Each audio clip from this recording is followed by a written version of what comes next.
अस्सलामुअलैकुम।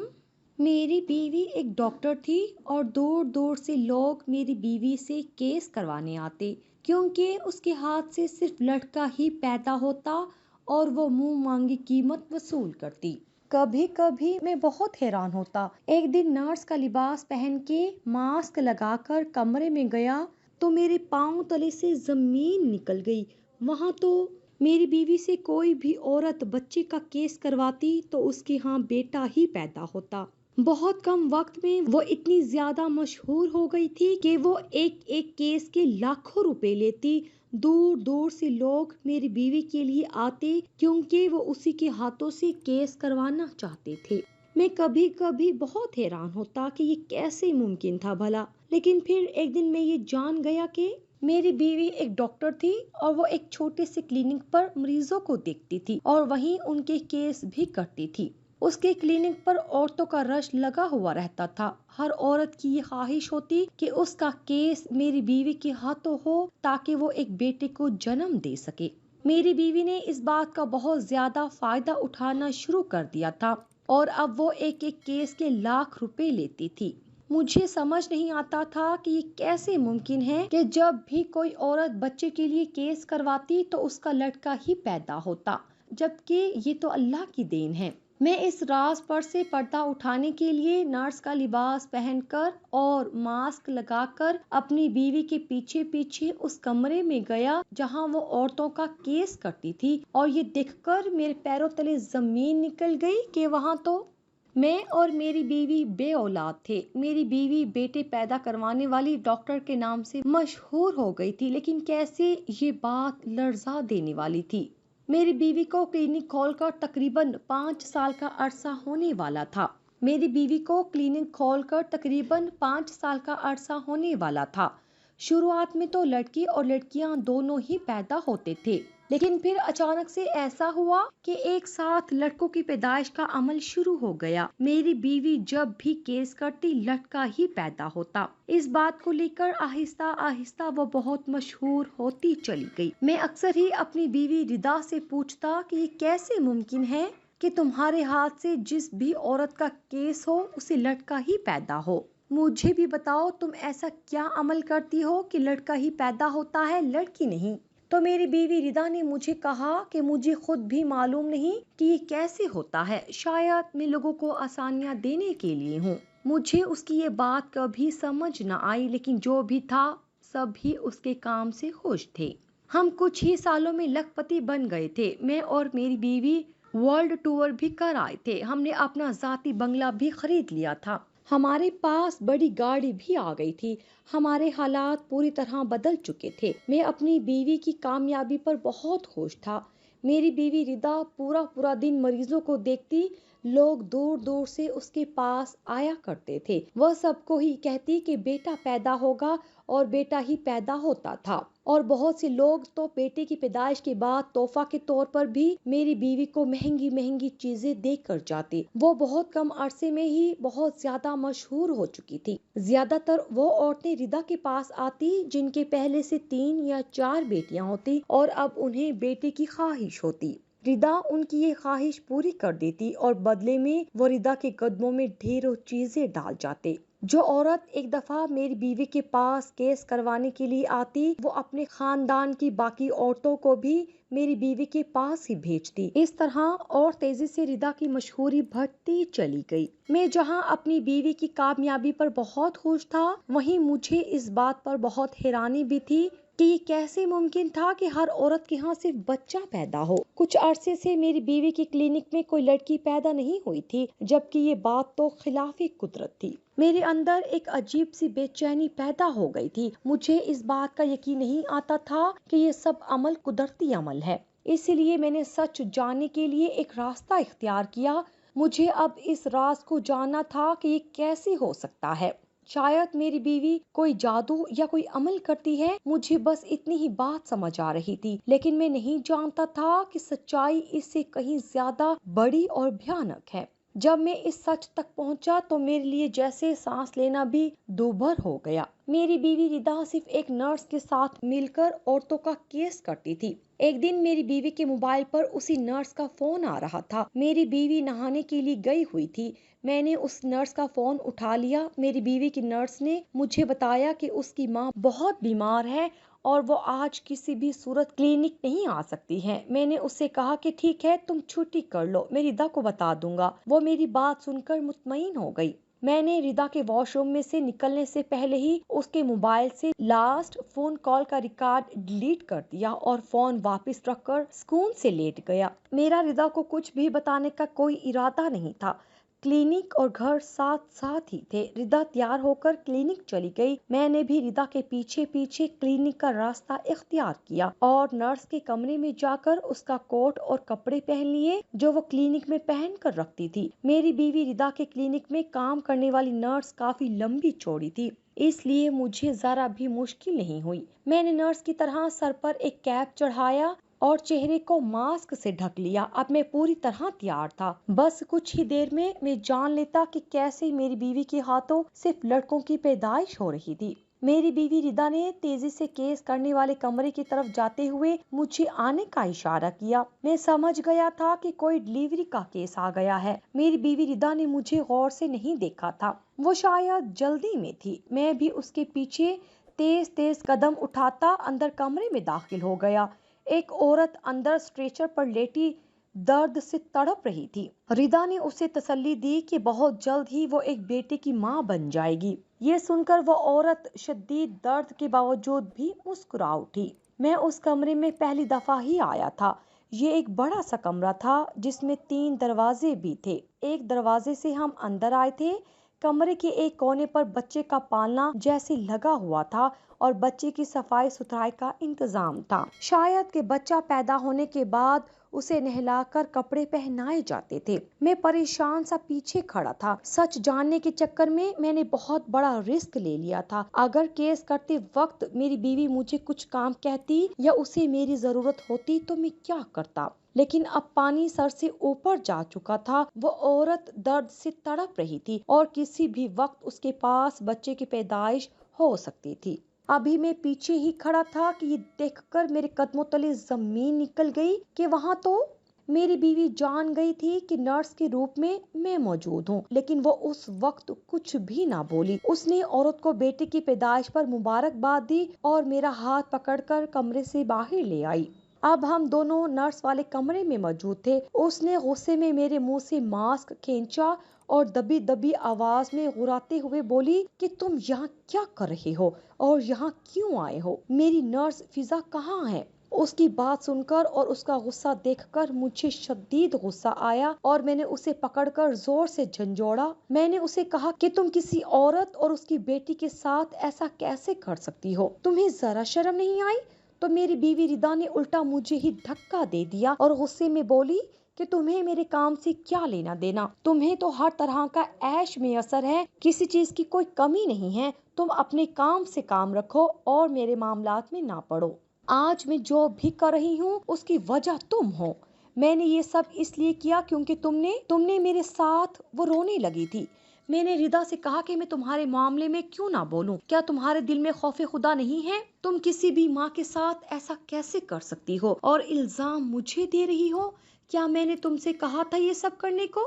तुम खुद भी बे औलाद हो, फिर भी किसी दूसरी माँ का दर्द नहीं समझ सकती हो। लेकिन मेरी बीवी ने रोते हुए ही उंगली उठाकर मुझे धमकी दी कि अब वो पहले की तरह चुप नहीं रहेगी। अगर मैंने अपनी जुबान बंद नहीं की और इस तरह की कोई भी बात दोबारा की तो वो मुझे फिर से छोड़ देगी और मैं फिर से पहले की तरह कंगाल हो जाऊंगा। और अगर मैं खामोश रहूंगा तो वो इसी तरह मुझ पर पैसों की बारिश करती रहेगी। मैंने उससे कुछ भी नहीं कहा और वापस घर की तरफ लौट गया। मेरे अंदर एक तूफान बर्पा हो चुका था। मैं आज तक यही समझ रहा था कि हमें हासिल होने वाली तमाम आसाइशें मेरी बीवी की मेहनत की वजह से हैं और अल्लाह का उस पर खास करम है। लेकिन आज मैंने ये भेद जान लिया था कि ये सब मेरी बीवी की मेहनत की वजह से नहीं था, बल्कि उसके गलत कामों की वजह से था। ये सब उसकी काली कमाई थी जो मेरे नजदीक हराम थी और वो उसका इल्जाम भी मेरे सर डाल रही थी। हाँ, मैं गुनाहगार था, लेकिन मेरा गुनाह इतना बड़ा नहीं था। रिदा ने तो जाने कितनी ही बेटियों को उजाड़ दिया था।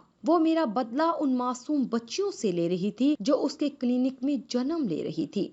थोड़ी देर बाद ही मेरी बीवी मेरे पीछे घर लौट आई थी। आते ही वो मेरे पास मेरे कदमों में बैठ गई। वो जानती थी कि मैं बहुत शदीद गुस्से में हूँ। क्लिनिक में तो उसने भी गुस्से में मुझे बहुत बातें सुना दी थी, लेकिन अब वो मेरे कदमों में बैठ गई थी। वो मुझसे बहुत मोहब्बत करती थी, इसलिए अब वो मुझे मनाने की कोशिश कर रही थी। लेकिन मैं कैसे मान सकता था? मैं कैसे उसके गुनाहों में उसका शरीक बन सकता था? ये किसी सूरत मुमकिन नहीं था। मैंने उससे कहा कि वो अपने गुनाहों की माफी मांग ले और इस काम को खत्म कर दे, जिस पर मेरी बीवी रिदा ने कहा कि वो बहुत मशहूर हो चुकी है और अगर वो ये काम छोड़ना भी चाहे तब भी लोग उसके पास इसी काम को करवाने के लिए आते रहेंगे, क्योंकि लोग बस बेटा चाहते हैं, उन्हें बेटियों की जरूरत नहीं है। मैंने उससे कहा कि वो तौबा का काम करे, बाकी आगे का रास्ता खुदा खुद आसान कर देगा। लेकिन वो नहीं मानी और यूं हमारे दरमियान का झगड़ा मजीद बढ़ गया। मैंने उसे सोचने के लिए कुछ वक्त दिया और उससे साफ साफ कह दिया कि अगर वो अपना काम बंद नहीं कर सकती है तो मैं उसे छोड़कर चला जाऊंगा। पहले तो वो बहुत रोई और फिर उसके बाद बिल्कुल खामोश होकर सोने लेट गई। मैं नहीं जानता था कि रिदा क्या फैसला करेगी। अंधेरे कमरे में उसकी सिसकियां गूंज रही थी, शायद वो रो रही थी। मैं भी अपने बिस्तर पर लेटा अजियत से गुजर रहा था। मैं रिदा का कसूरवार था, लेकिन सिर्फ रिदा का, जबकि रिदा ने तो न जाने कितनी औरतों पर जुल्म ढाया था। मैं माजी में गुम हो गया था। रात यूं ही गुजर रही थी। मैं और मेरी बीवी रिदा एक ही इलाके में रहते थे। मैंने एक दफा रिदा को मोहल्ले की एक शादी में देखा और वह मुझे पसंद आ गई। बहुत मुश्किल से मैंने मौका देखकर उसे प्रपोज कर दिया और खुदा का करना ऐसा हुआ कि रिदा ने प्रपोजल को कबूल कर लिया। हम दोनों की मोहब्बत दिन ब दिन परवान चढ़ती चली गई। कुछ अरसे बाद ही रिदा की डॉक्टरी की डिग्री मुकम्मल होने वाली थी। रिदा ने मुझे कहा कि मैं उसके घर रिश्ता भेज दूं। जब मैंने अपनी अम्मी से बात की तो अम्मी ने ये कहकर साफ मना कर दिया और कहा कि वो मेरी शादी मेरी खाला की बेटी से करेंगी। मैंने हर हरबा इस्तेमाल किया और किसी न किसी तरह अपनी माँ को रिदा के घर रिश्ता ले जाने के लिए मना लिया। वो रिश्ता तो ले गई, लेकिन वो रिदा को बिल्कुल भी पसंद नहीं करती थी। 1 साल बाद मेरी और रिदा की शादी हो गई। रिदा डॉक्टर बन चुकी थी, लेकिन मेरी माँ के कहने पर रिदा ने अपनी प्रैक्टिस छोड़ दी थी। मेरी माँ नहीं चाहती थी कि रिदा घर से बाहर निकलकर काम करे। मेरी माँ ने घर की सारी जिम्मेदारियां रिदा को सौंप दी। रिदा ने मेरी मोहब्बत की खातिर अपनी तालीम और अपने पेशे को छोड़ दिया और अब सारा दिन घर के काम करती, मेरी माँ की खिदमतें करती और बदले में उससे सिर्फ ताने मिलते, क्योंकि मेरी माँ को रिदा किसी भी सूरत में पसंद नहीं थी। 1 साल बाद मेरी बीवी रिदा उम्मीद से हुई तो मेरी माँ ने उसे पहले ही ये बात समझा दी कि मेरी माँ को सिर्फ बेटा ही चाहिए। उन्होंने रिदा को कहा कि अगर बेटा पैदा करेगी तो घर वापस आना और अगर बेटी पैदा करेगी तो अपनी माँ के घर चली जाना। रिदा ने वो कुछ महीने दिन रात यही दुआ करते हुए गुजारे कि अल्लाह उसकी गोद में बेटा डाल दे, लेकिन खुदा का करना ऐसा हुआ कि रिदा को अल्लाह ताला ने बेटी की नेमत से नवाजा।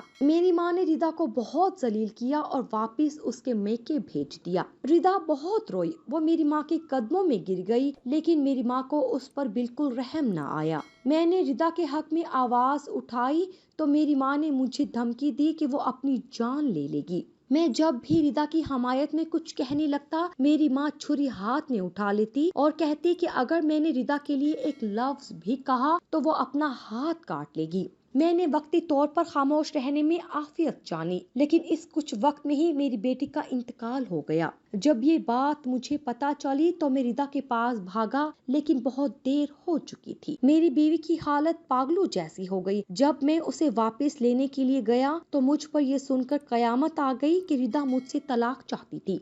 वो अब किसी सूरत मेरे साथ वापस आने को तैयार नहीं थी। मुझे तो बेटी की पैदाइश पर भी उतनी ही खुशी थी। बस मैंने अपनी माँ की वजह से कुछ वक्त के लिए खामोशी इख्तियार कर ली थी। मैं नहीं जानता था कि मेरी खामोशी मेरी बेटी की जान ले लेगी। जब मैंने रिदा को खुद से मैके जाने का कहा तो रिदा को शदीद सदमा हो गया और उसने अपनी बेटी को नजरअंदाज कर दिया, जिसकी वजह से वो ज्यादा दिन जिंदा नहीं रह सकी।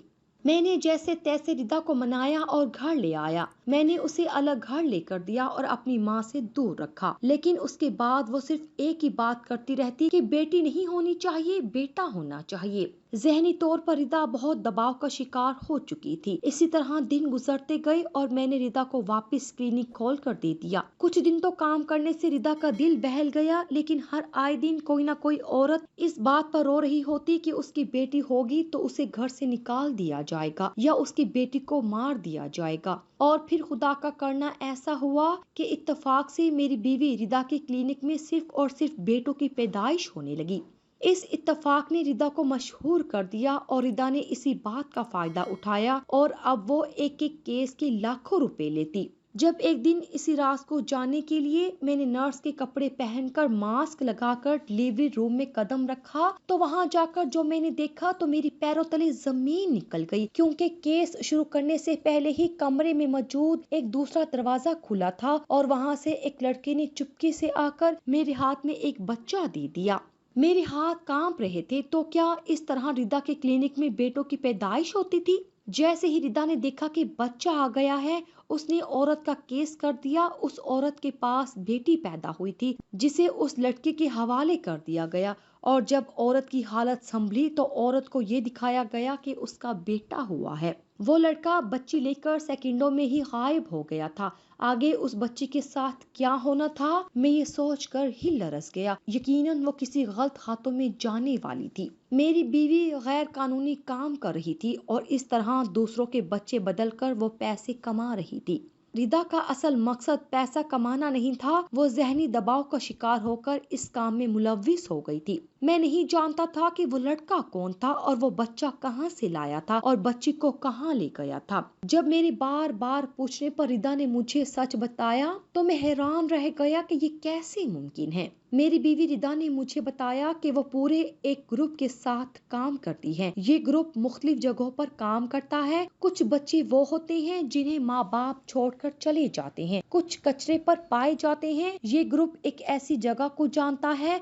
जहाँ बहुत से लोग अपनी नाजायज औलादों को छोड़कर चले जाते हैं। इसके अलावा उस ग्रुप का ताल्लुक मुख्तलिफ यतीम खानों से भी था। जैसे ही कोई बच्चा इस ग्रुप के हाथ लगता तो वो रिदा को बता देते। रिदा वक्त से पहले ही ऐसी औरतों को बुलाकर मुख्तलिफ दवाइयों की मदद से उनका केस कर देती और बच्चा बदल देती।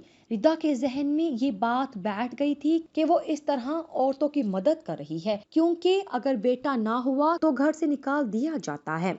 रिदा ने ये सब कुछ पैसे की लालच में नहीं किया था, बल्कि नफ्सियाती तौर पर वो बीमार हो चुकी थी। उसने इस बात को दिल में बिठा लिया था कि बेटी पैदा नहीं होनी चाहिए बल्कि बेटा पैदा होना चाहिए और इसी बात को लेकर वो बहुत ज्यादा सोचने लगी थी। और जब इत्तेफाक से उसके हाथ से 8-10 बच्चे पैदा हुए तो वो खुद ब खुद ही मशहूर हो गई। उस गैंग ने रिदा की मशहूरी की वजह से रिदा से कांटेक्ट किया। वो लोग रिदा की जहनी हालत समझ गए थे। उन्होंने रिदा को ये कहकर ही झांसा दिया कि इस तरह वो औरतों की मदद करते हैं और इस तरह उनका आपस में मुआहदा तय हो गया। रिदा हफ्ता में 2 दिन ही केस करती और रिदा को पहले से बता दिया जाता कि उसे कब बच्चा दिया जाएगा। इससे हटकर अगर कोई केस रिदा के पास आता तो वो किसी न किसी बहाने से वापस कर देती। मैंने अपनी आंखों से ये सारी सच्चाई देखी थी। मुझे यकीन नहीं आया था कि रिदा इतनी बेरहम कैसे होती है कि किसी के जिगर के टुकड़े को किसी और के हवाले कर देती है।